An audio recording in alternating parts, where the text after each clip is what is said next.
नमस्कार, हमारे छत्तीसगढ़ देख रहे हैं आप। मैं हूं आपके साथ भावना त्रिपाठी। विधानसभा शीतकालीन सत्र का दूसरा दिन कार्रवाई जारी है। सीधे आपको लिए चलते हैं।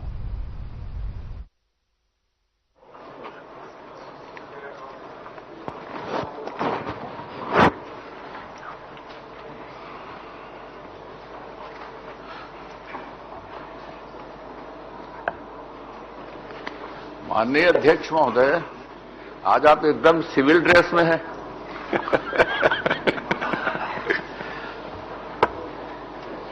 माननीय धर्म कौशिक जी, प्रश्न का।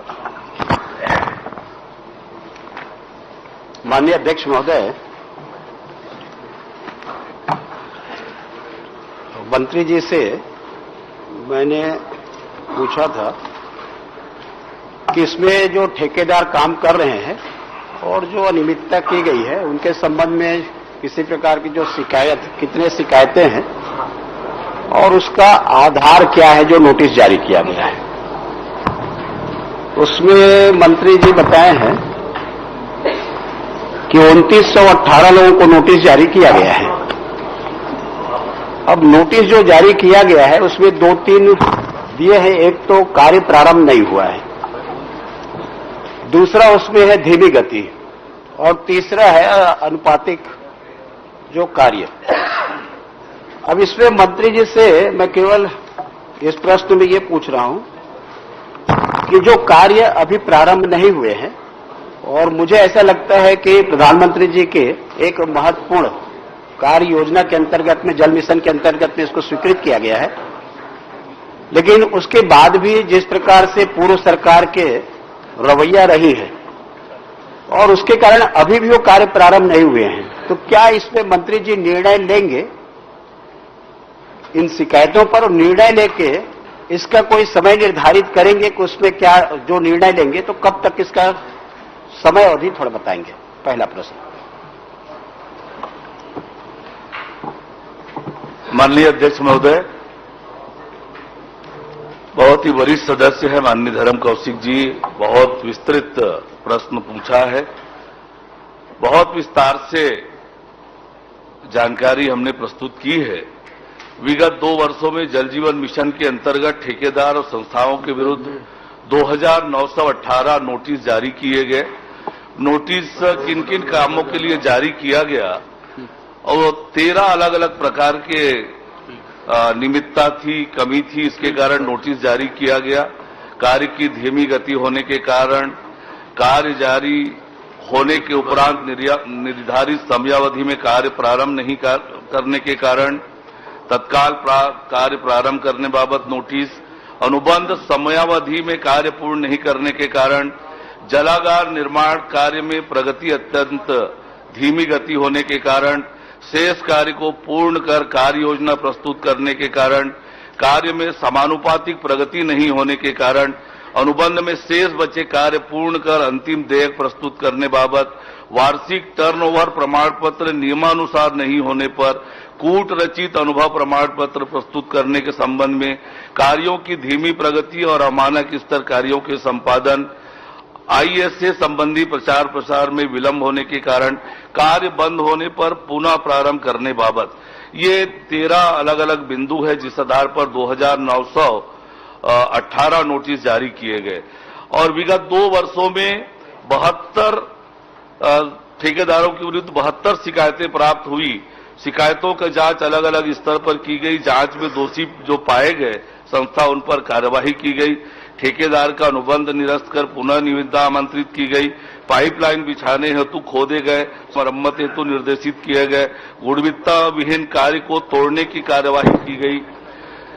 चयनित स्रोत में जल की कमी के कारण नवीन स्रोत निर्माण की कार्यवाही की गई। निविदा निरस्तीकरण एजेंसी को ब्लैक लिस्ट करने की कार्यवाही प्रक्रियाधीन है। एजेंसी को ब्लैक लिस्ट भी किया गया, एजेंसी को डिबार भी किया गया, एजेंसी को अपात्र घोषित किया गया और शिकायत तथ्यहीन आधारहीन पाए जाने के कारण प्रकरण नस्तीबद्ध किया गया। विगत 2 वर्षों में फर्जी दस्तावेज और अनुभव प्रमाण पत्र, अपूर्ण जानकारी के आधार पर निविदा प्राप्त करने वालों संस्थाओं को 26 नोटिस जारी की गई। आगे कार्य पर प्रतिबंध लगाया गया। एजेंसी को ब्लैक लिस्ट भी किया गया है। और एजेंसी को 2 वर्ष के लिए डिबार भी किया गया, अलग अलग एजेंसी को निविदा के लिए अपात्र भी घोषित किया गया, और कुछ संस्थाओं के लिए जिला जल एवं स्वच्छता समिति द्वारा अनुबंध निरस्त किए जाने की अनुशंसा की है। ये राज्य स्तर पर प्रक्रिया अध्यक्ष महोदय सब कर चुके हैं, अब क्या प्रश्न है? माननीय अध्यक्ष महोदय, ये तो जवाब में मंत्री जी ने दिया है। कितना व्यापक जवाब आया है, संतुष्ट नहीं है? मैं तो ये पूछना चाह रहा हूं मंत्री जी से और जानना चाह रहा हूं कि इसमें जनप्रतिनिधियों ने जो शिकायत किया और उसके आधार पर जांच हुई है, और जो आरोप लगाए हैं करप्शन का, भ्रष्टाचार का, वो सही पाया गया है, और सही पाने के बाद में केवल अनुबंध निरस्त किया गया, ये कोई कार्रवाई है? उसके बाद उनको फिर भुगतान किया गया है। अब मैं मंत्री जी से एक प्रश्न पूछता हूं मैं कि जो फर्जी दस्तावेज, कूटरचित दस्तावेज के आधार पर काम लिया गया, और काम थोड़ा बहुत नहीं है ना, करोड़ों का है, अरबों का काम है, और काम लेने के बाद में उनकी जब जांच की गई तो ये इस बात को स्वीकार किया है कि फर्जी दस्तावेज के आधार पर, कूटरचित दस्तावेज के आधार पर, मतलब जो इंटाइटल नहीं थे उनको आपने काम दिया, आपके अधिकारियों ने जानबूझ करके दिया, और उसके बाद में जो जांच हुई है तो जांच में आपने क्या लिखा है कि ब्लैक लिस्ट किया गया। ये तो 420 का मामला है, उनके खिलाफ में एफआईआर क्यों नहीं की है? ये तो आपका ईडी का मामला है, 100 करोड़ का मामला है अध्यक्ष महोदय, 100 करोड़ का मामला है ये, और इसमें जो जांच होनी चाहिए तो आप ब्लैक लिस्ट कर दिए, आपके अधिकारियों ने इसको पेमेंट कर दिया ब्लैक लिस्ट करने के बाद भी, और ब्लैक लिस्ट ये 420 का मामला है। तो मैं मंत्री जी से पूछना चाहता हूं, क्या एक तो इसमें जिस प्रकार से जानबूझ करके उन्होंने फर्जी दस्तावेज लगाया, 420 का मामला किया, उसके खिलाफ में आप एफआईआर दर्ज कराएंगे क्या? और दूसरी बात, ये बड़ा मामला है, छोटा मामला नहीं है, तो इसको ईडी से जांच कराएंगे क्या? समस्त मामला को ईडी को देंगे क्या?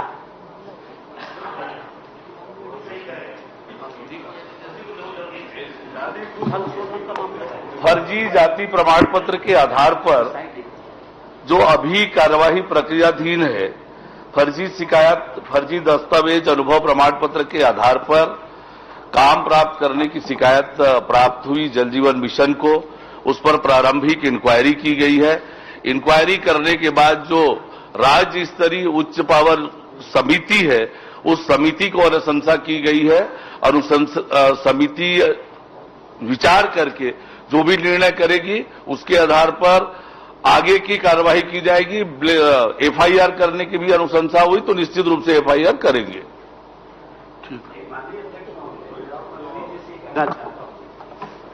कि आपने स्वीकार किया है कि फर्जी दस्तावेज के आधार पर काम लिए है, तो आपने स्वीकार किया है।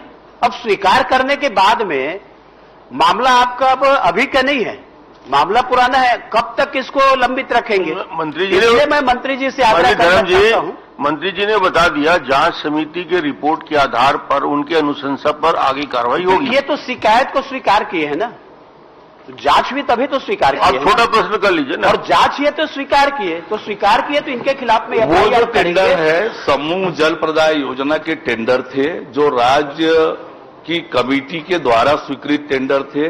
तो जो स्वीकृतिकर्ता अधिकारी है उसके पास जांच करके प्रतिवेदन भेजा गया है, और वहां से जैसे ही निर्णय होगा जो भी कार्यवाही करने का, वो निश्चित रूप से कठोर कार्रवाई होगी। जल जीवन मिशन के काम में कोई भी लापरवाही करेगा, कठोर से कठोर कार्रवाई करने के लिए हमारी सरकार प्रतिबद्ध है। बहुत बढ़िया। कितना कठोरता से बोले हैं, कठोर कार्रवाई, कितना कठोर बोले हैं, आप समझ नहीं पा रहे हो। नहीं, मतलब 20 साल बाद कठोर कार्रवाई। कठोर, मैं तो ये पूछ रहा हूं कि आप समय बता दें, उसमें 2 महीना बताया, 4 महीना, 6 महीना, जब आपको लगे, साल भर लगे। चलिए सुनिश्चित तो हो। ठीक है, यथाशीघ्र बोल देंगे वो। आप कहां से आ गए? अजय चंद्राकर जी, आप प्रश्न लगाइए ना, प्रश्न लगाइए। माननीय अध्यक्ष महोदय, ये थोड़ा सा प्रश्न शुरू करने के पहले एक स्पष्टीकरण माननीय मंत्री जी से।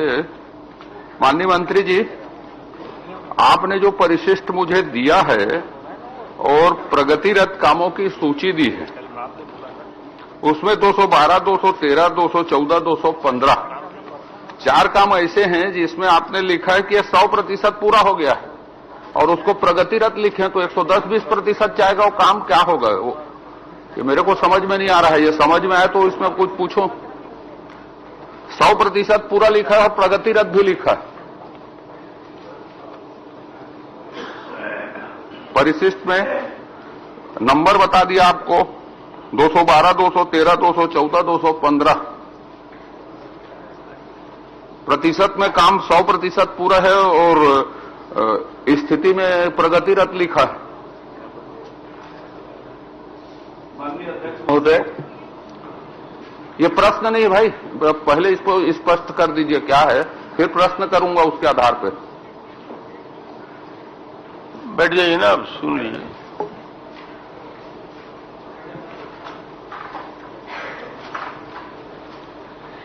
जो भौतिक प्रगति वो 100% है, भुगतान लंबित है, इसलिए वो प्रगतिरत दिख रहा है। अरे 100% पूरक बाद और लंबित क्या रहेगा साहब? मैंने नई चीज भुगतान नहीं हुआ है, हिसाब किताब नहीं हुआ है माननीय अध्यक्ष नहीं, भौतिक प्रगति नहीं, आपने भौतिक प्रगति लिखा है, हिसाब किताब नहीं लिखा। आप कलम को ही पढ़ रहा हूं भाई। भौतिक प्रगति में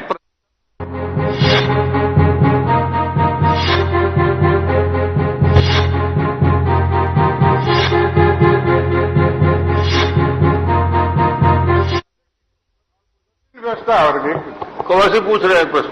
नहीं, ये आपके जो मशीन है, जो वितरण मशीन उपलब्ध कराई, कब खरीदी गई थी और कितने लागत की? वो बार बार मशीन खराब हो रही है, हर महीना 8-10 दिन अब मशीन बनाने में लग जाती है, तो उस संबंध में थोड़ा बताइएगा। जहां भी मशीन खराब है उसको बदल देंगे माननीय अध्यक्ष। चलो, मशीन अच्छा लग रही है। जहां भी माननीय आया नहीं उत्तर मेरा नहीं आया। जहां भी कल शिकायत है बता दीजिए हम उसको। लेकिन साथ साथ राशन दुकानों में कमीशन समय पर वितरण नहीं होता, बारदाना का वितरण पैसा अभी तक मिला नहीं है, 2-2, 3-3 सालों से। वो वितरक कैसे चलाएंगे? कमीशन समय पे नहीं देते हो, उसके बाद उसको चोरी करने में मजबूर कर देते हो आप लोग। समय पे वितरण हो जाए, समय पे सब कुछ हो जाए, तब तो होगा, व्यवस्था सुधरेगी। तो इसलिए राशन वितरण में भारी अनियमितता है, अव्यवस्था है, उसको विभाग गंभीरता से, मेरा निवेदन है विभाग से, आपसे इस संबंध में आप थोड़ा विचार करिए, जमीनी स्तर पे भेजिए, ये मेरा मांग है। चलिए, गंभीरता से उस पर कार्रवाई करिए। कवासी जी, इसी में कि आपका प्रश्न आ गया है? आप अपने प्रश्न में आ जाइए, इसका जवाब आ गया। माननीय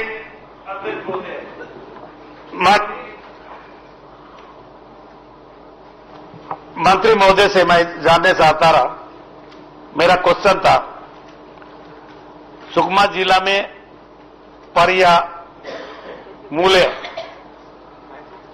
जो सड़क बन रहा है, सुकमा कब से गए हो दादी? सुकमा कब से गए हो? मैं कहीं पाकिस्तान में रहता हूं। तो मेरे साथ चलो। आपके बड़े नेताओं के तो विचार पाकिस्तान वाले ही आ रहे हैं। तुम्हारा विचार दादी, आपके साथ जाना बड़ा खतरा रहता है। तो माननीय अध्यक्ष महोदय, इन लोग पहले से आदत बना लिए कि मतलब पोल खोलेगा थोड़ा बिगड़ दो, इनको थोड़ा समझा दे अजय चंद्राकर को। अजय जी, कवासी को डिस्टर्ब आपको नहीं करना है। आपकी तरफ से भी आशीर्वाद चाहिए। नहीं, पूरा, क्योंकि ये बहुत गंभीर मामला है। हमारा नक्सल पीड़ित क्षेत्र है, हम लोग भी चाहते हैं कि वहां रोड बने, पुल बने, विकास हो, लेकिन ये दोनों रोड में ये मैं पहला तो पूछना चाहता हूं, मुख्यमंत्री पहले मंत्री जी पहले कबूल किया है कि मैं ऐसा किया हूं, अधूरा बन गया, अभी टेंडर डाल रहा है। ये कौन सा नियम में पहले पुल बनेगा अभी टेंडर डालेगा? ये सावधान और बदल दिया क्या? ये पहला प्रश्न है। दूसरा, अध्यक्ष जी, माननीय अध्यक्ष महोदय, ये रोड मुलेर वाला दंतेवाड़ा जिला से है, परिया सुकमा जिला का है, और ये रोड पीडब्ल्यू बना रहा है कि प्रधानमंत्री चला गए? ये दो बातें पहले बोले, उसके बाद आगे।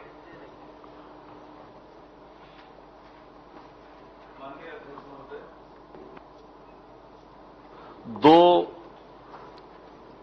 स्थान है, परिया जो सुकमा राजस्व जिले में आता है, और मुलेर नाला जो कि दंतेवाड़ा जिला में आता है, पर डिवीजन सुकमा है लोक निर्माण विभाग के हिसाब से। परिया और मुलेर में कैंप है सुरक्षा बलों का। मई के महीने में वहां पर पुल निर्माण की आवश्यकता जिला प्रशासन ने महसूस किया कि बरसात में हमारे सुरक्षा बल के जवान हैं, उनकी सामग्री, खाद्य सामग्री आने जाने में दिक्कत ना हो, तो दो पुल निर्माण करने के लिए लोक निर्माण विभाग को निर्देशित किया कि हम प्रशासकीय स्वीकृति बाकी कर देंगे, काम ये पुल का निर्माण करा लो बरसात से पहले। लोकसभा का आचार संहिता प्रचलनशील था और वो काम 5/5/2024 को काम प्रारंभ किया गया, और शिकायत हुई तो वो काम रोक दिया गया। कोई भुगतान उस पर से नहीं हुआ है। आज उन दोनों पुलियों का निविदा आज खोली जानी है।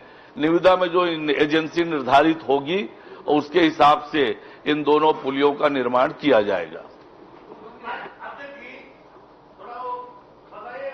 डब्ल्यू वाला है कि प्रधानमंत्री वाला है?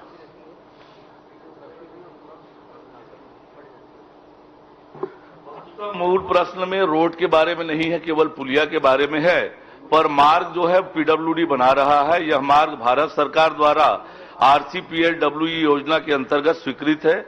दोनों पुलियों को निर्माण की स्वीकृति कलेक्टर द्वारा दी गई थी पूर्व में। माननीय अध्यक्ष महोदय, इसी में तो गड़बड़ है। ये जो एसओआर है, जो प्रधानमंत्री में पुल बनाने में ज्यादा पैसा लगता है एस्टिमेट, और पीडब्ल्यू में कम लगता है। अगर प्रधानमंत्री अगर पीडब्ल्यू रोड में बनेगा, वो आपके से अनुमति लेना पड़ता है प्रदेश से। ये अनुमति लिया है क्या? वो प्रधानमंत्री का एस्टिमेट कैसा बना? 40% है वो, 40% है वो एस्टिमेट बना है, तो इसका मतलब अब से अनुमति लिया है क्या राज्य स्तर से? माननीय अध्यक्ष महोदय, मैंने बताया कि निविदा निकाली गई है। निविदा आज खोली जाएगी, और एजेंसी पुल के बारे में मैं बता रहा हूं, दोनों पुलियों के बारे में निविदा आमंत्रित की गई है। आज निविदा खोलने की तिथि है और एजेंसी निर्धारित करके उस पर काम को आगे किया जाएगा। माननीय अध्यक्ष महोदय, ये निविदा में भी वो दो ठेकेदार है जो लिखा है ना, विनोद राठौर, एक भद्रैया, यही दो लोग को प्रारंभ दिया हुआ है। और ये लोग पहले बना हुआ है बिना स्वीकृति से, बिना आर्डर से। ये एसओआर प्रधानमंत्री नाम पुल बनता है ना, उसका एसओआर से बना है। इसलिए अब से अनुमति लिया है क्या उसको एसओआर बढ़ाने के लिए, 40% रेट बढ़ाने के लिए? पीडब्ल्यू से रेट से ये पुल ज्यादा से बन रहा है, और उसके बाद भी एक ही नाला में 3 पुल बनाने की क्या जरूरत था? अगर ठेकेदार बनाना है तो एक ही पुल बनाना चाहिए, और 3 पुल अगर पंचायत को दे देते। इसलिए इसका सबसे पहला वहां का इंजीनियर, वो एसडीओ पद में था जब उस समय मई महीना में आचार संहिता लोकसभा का लगा था, उसी समय ये फटाफट काम किए। बाद में गांव वाले आंदोलन किए, धरना दिए, उसको रुक गया था। अब उसी ठेकेदार को फिर देने का काम कर रहा है। इसलिए मेरा अनुरोध है कि वो सब इंजीनियर को और पीडब्ल्यूई को सस्पेंड करोगे क्या? माननीय अध्यक्ष महोदय, जो प्रश्न है वो केवल पुलिया निर्माण से संबंधित है, दोनों पुलिया। सड़क से संबंधित कोई प्रश्न नहीं है। और माननीय सदस्य महोदय सड़क से संबंधित प्रश्न पूछ रहे हैं, अलग से प्रश्न करेंगे, उत्तर जरूर दूंगा। सड़क में जो पुल बन रहा है वो प्रधानमंत्री एसओ में बन रहा है। अरे जो गलत किया है, हमारा चूना लगा है जनता का पैसा को, गाड़ी कमाई का पैसा को, 60,000 लाख में बनने वाला को 1 करोड़ में 1 करोड़ 20 लाख में बना रहा है। अरे एक नाला में 3 पुल का क्या जरूरत है? अगर बना रहे तो बड़ा पुल बने, एक ही बने। टेंडर में बन रहा है, एक कम सरकार ने एक पुल में 3, फरिया नाला में 3 और मुलेर नाला में 3, एक किस हिसाब से बना रहा है? ये 5,000 को बढ़वा देने का कमीशन के लिए, तो इसलिए ये दोनों सब इंजीनियर हुआ का और ये तुम्हारा ई को इसके ऊपर कार्रवाई करो क्या? मेरा यही मांग है, पुल बने, हम लोग तो मांग कर और बने, लेकिन जो रेट है, जो मापदंड है, जनता का पैसा को दुरुपयोग मत हो। वह जनता मांग करता हुआ दे नहीं रहे। जितना पुल बन रहा था हमारे सरकार में स्लिप डल रहा था, पिछले क्वेश्चन में आपको लगा है तो उसको तो चालू नहीं किए। अरे बिना अनुमति से, बिना ऑर्डर से कैसे चालू किए? तो वो चालू करने वाला चुपचाप से बड़ा है क्या? सरकार से बड़ा होता है क्या? सभी ने वो एसडीएम पद में रहा उस समय जो प्रकरण बनाया। इसलिए मेरा एक ही उद्देश्य है कि वो दोनों अधिकारी को कार्रवाई करोगे क्या, सस्पेंड करोगे क्या? पुल बना, हमको कोई दिक्कत नहीं। अगर आखिरी में फिर बोलूंगा कि बस। माननीय अध्यक्ष महोदय, प्रश्न 2 पुल के निर्माण से संबंधित है, 2 पुल के निर्माण से संबंधित है। सड़क निर्माण के संबंध में में 3, फरिया में 3 और मुलेर में 3, तुम 2 बोल रहे हैं। ये 3 बन रहे हैं कि ये कौन सा देश में एक ही बड़ा नदी, महानदी में एक पुल बनता है, वो छोटा नाला में 3 कैसे? माननीय अध्यक्ष महोदय, इस तरह की किसी तरह की कोई अनियमितता होगी, माननीय सदस्य मुझे दे देंगे, मैं निश्चित रूप से उसे दिखवा लूंगा। नहीं सर, मेरा चलिए 1 मिनट। हाँ, माननीय अध्यक्ष महोदय, बहुत ही गंभीर प्रश्न है और माननीय मंत्री जी ने स्वीकार किया है कि पुल बन गया है, टेंडर आज खुला है। दूसरा, मंत्री जी ने यह भी स्वीकार कर लिया कि आदर्श आचार संहिता लागू था, उस समय इसकी स्वीकृति करके काम कराया गया। तो 2 बड़ी बातें हैं और यहां न राज्य सरकार से अनुमति है, न इसका और कोई प्रक्रिया हुआ है। तो ये माननीय सदस्य की यही मांग है कि जो संबंधित अधिकारी है उसके खिलाफ आप दंडात्मक कार्रवाई करेंगे क्या? माननीय अध्यक्ष महोदय, उत्तर देते समय मैंने बहुत स्पष्ट किया कि सुरक्षा बल के कैंप है, बरसात से पूर्व उनके खाद्य सामग्री, बाकी सामग्री के लिए दिक्कत होगी। जिला प्रशासन के निर्देश पर लोक निर्माण विभाग ने काम प्रारंभ कराया था। एक में केवल 1 नग स्लेब का निर्माण हुआ है और दूसरे में सुपर स्ट्रक्चर का कार्य पूर्ण हुआ है, पर 1 रुपए का भी कोई भुगतान उस कामों का नहीं हुआ है।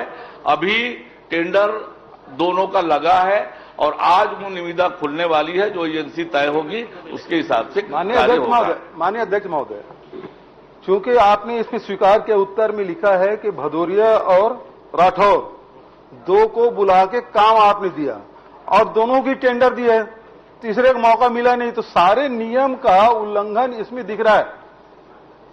आचार संहिता का पालन नहीं हो रहा है, राज्य सरकार से अनुमति नहीं है, टेंडर हुआ नहीं है, वही ठेकेदार को बुला के दिया गया, दूसरे टेंडर भी नहीं दे रहे हैं, रिगिंग भी हो रही है।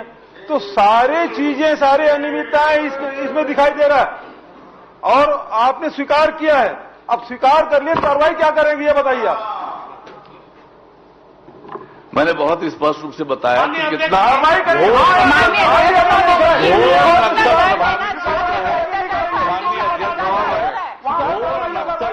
क्षेत्र है, सुरक्षा बलों के आवश्यकता को ध्यान में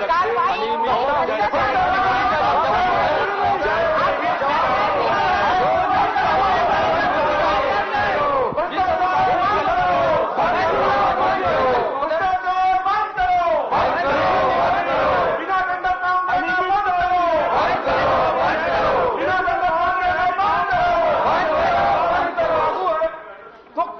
आप इसमें कार्रवाई करेंगे? एक ही माननीय अध्यक्ष महोदय, मैंने जैसे स्पष्ट रूप से कहा कि 1 रुपए का भी कोई भुगतान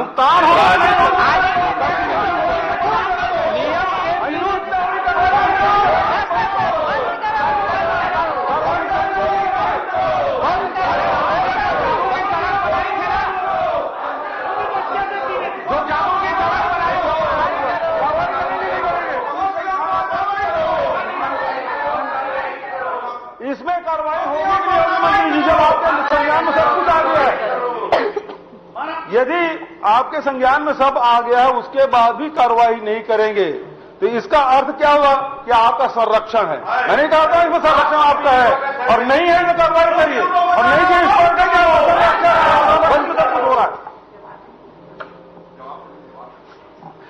माननीय अध्यक्ष महोदय, मैंने बहुत स्पष्ट रूप से बताया है कि बरसात के पूर्व मई का महीना था, सुरक्षा बलों की आवश्यकताओं की पूर्ति को ध्यान। फिलहाल के लिए बस इतना ही। जल्द हाजिर होंगे नई अपडेट्स के साथ। नमस्कार।